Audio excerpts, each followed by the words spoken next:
Karibu sana katika kipindi kizuri cha Nuru ya Maisha. Tafakari yetu ya leo ina kichwa kinachosema ukibebwa bebeka, vinginevyo utapotea. Ukibebwa kubali kubebeka, vinginevyo utapotea. Ni tafakari muhimu sana.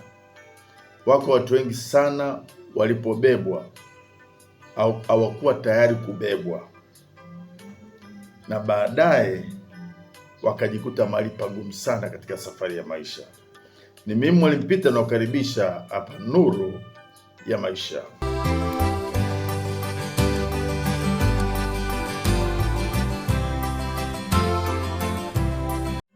Ujumbe wa siku ya leo unatufundisha kwamba msaada tunaopata kutoka kwa watu usitufanye tuishi maisha tegemezi.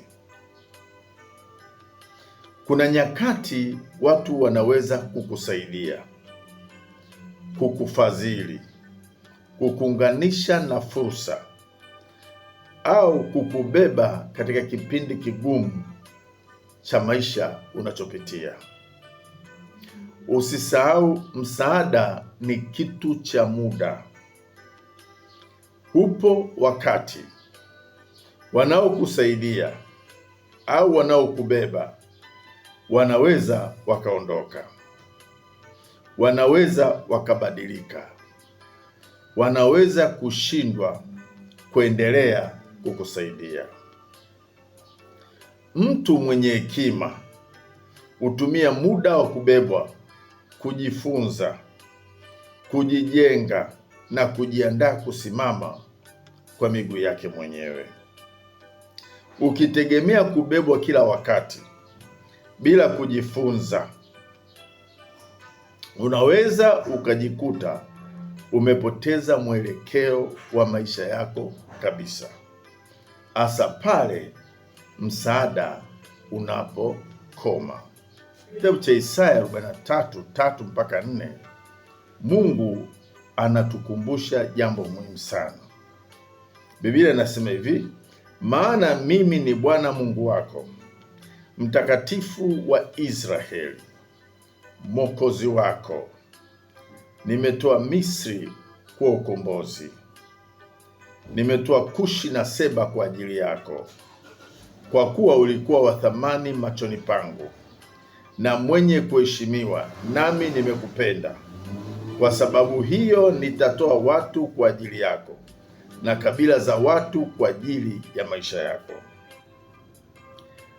Mungu anaporuhusu msaada, ujue ni kwa muda na una kusudi maalum, ili wewe utoke mahali ulipo, uwe na mabadiliko.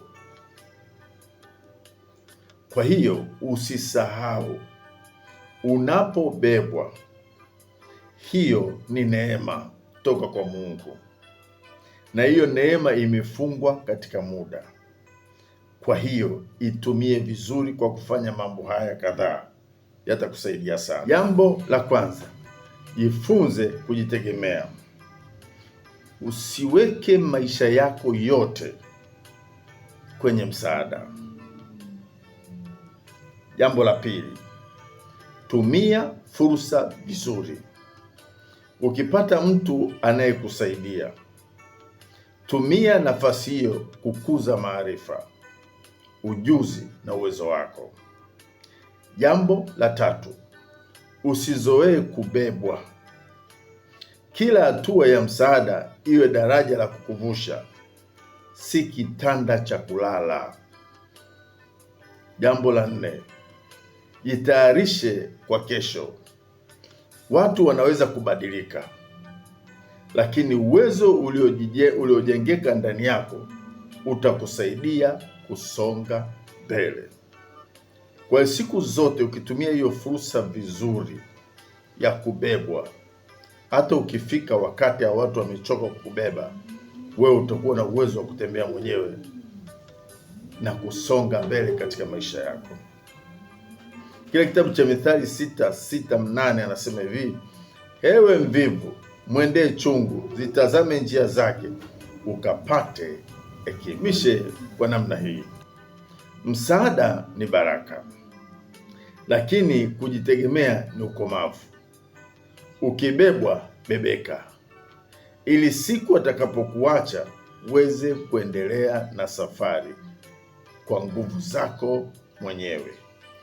Mungu akubariki sana, na Mungu akusaidie utumie vizuri nafasi ya kubebwa ufikie hatima yako. Barikiwa sana, barikiwa sana. Nenda kafanikiwe.